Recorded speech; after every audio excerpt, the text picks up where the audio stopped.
এবং সকল ধরনের ফেসিবাদী শিক্ষক, ফেসিবাদী কর্মকর্তা, ফেসিবাদী ছাত্র যারা গণহত্যায় প্রত্যক্ষভাবে অংশগ্রহণ করেছে, মদত দিয়েছে, সমর্থন জুগিয়েছে, প্রত্যেকের বিরুদ্ধে ব্যবস্থা গ্রহণ করা হবে। এই দাবিতে আমরা বারংবার বিশ্ববিদ্যালয় প্রশাসনের কাছে এসেছি। না হইলেও কমপক্ষে অর্ধশতবার বিশ্ববিদ্যালয়কে আমরা চিঠি লিখে স্মারকলিপি দেওয়ার মাধ্যমে লিখিত আবেদন দিয়েছি যাতে তাদের বিরুদ্ধে ব্যবস্থা গ্রহণ করা হয়। যত দুঃখজনক হলেও সত্য, জুলাইয়ের রক্তের উপর দাঁড়িয়ে থাকা এই প্রশাসন তাদের দায়িত্ব পালন করতে সম্পূর্ণ ব্যর্থতার পরিচয় দিয়েছে। তাদের এই আচরণ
এইটা হচ্ছে ৩ আগস্ট, যখন গণহত্যা চলছিল। ইতিমধ্যে ১,০০০-এর অধিক ছাত্র জনতাকে গণহত্যা চালানো হয়েছে।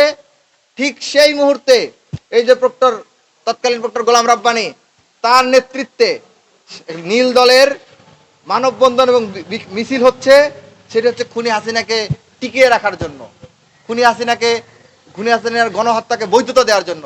এই গোলাম রাব্বানী ঢাকা বিশ্ববিদ্যালয়ে যে ফ্যাসিবাদী শাসন চলেছে গত ১৫-১৬ বছর ধরে, সেই ফ্যাসিবাদী শাসন চালানোর ক্ষেত্রে অত্যন্ত গুরুত্বপূর্ণ ক্রিয়ানক হিসেবে ভূমিকা পালন করেছে। এবং এছাড়াও গোলাম রাব্বানীর বিরুদ্ধে অসংখ্য অভিযোগ রয়েছে।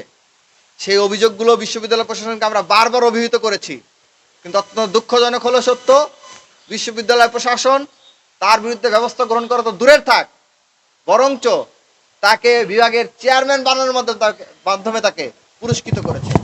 ডক্টর গোলাম রাব্বানী, যিনি ইতিপূর্বে ঢাকা বিশ্ববিদ্যালয়ে ফ্যাসিবাদের নির্দেশদাতা এবং মদত হিসেবে কাজ করেছে, যিনি ইতিপূর্বে ডাকসুর সাবেক ভিপি নূরকে, যিনি প্রত্যক্ষভাবে হামলার নির্দেশ দিয়েছে এবং হামলার মদত দিয়েছে, যিনি ইতিপূর্বে অসংখ্য শিক্ষার্থীদেরকে ছাত্রলীগ ট্যাগ দিয়ে এবং বিভিন্ন শিক্ষার্থীকে শিবির ট্যাগ দিয়ে, বিভিন্ন ট্যাগ দিয়ে শিক্ষার্থীদেরকে নির্যাতন করেছে, শিক্ষার্থীদের ক্যারিয়ার ধ্বংস করেছে।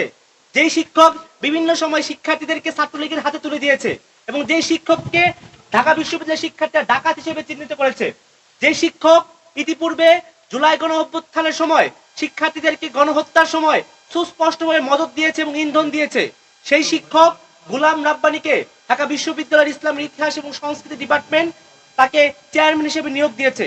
আজ অত্যন্ত দুঃখের সাথে বলতে হচ্ছে, আমরা ইতিপূর্বে বিভিন্ন সময় ভিসি স্যার, প্রভোস্ট স্যার সহ সকলের কাছে গিয়েছিলাম এবং বারবার বলেছিলাম যে গোলাম রাব্বানী সহ ঢাকা বিশ্ববিদ্যালয় ফ্যাসিবাদের দোষর শিক্ষকরা রয়েছে, তাদের সম্পর্কে ব্যবস্থা নেওয়ার জন্য। কিন্তু আমরা অত্যন্ত হতাশ হয়েছি, এখন পর্যন্ত তাদের বিষয়ে কোনো সুস্পষ্ট কোনো ব্যবস্থা নিতে পারেনি। শুধুমাত্র লাস্ট সিন্ডিকেটে ২-৩ জন শিক্ষককে স্থায়ী বহিষ্কারের সুপারিশ করা হয়েছে, কিন্তু বাকি অসংখ্য শিক্ষক রয়েছে যাদের বিষয়ে এখন ব্যবস্থা করা হয় নাই।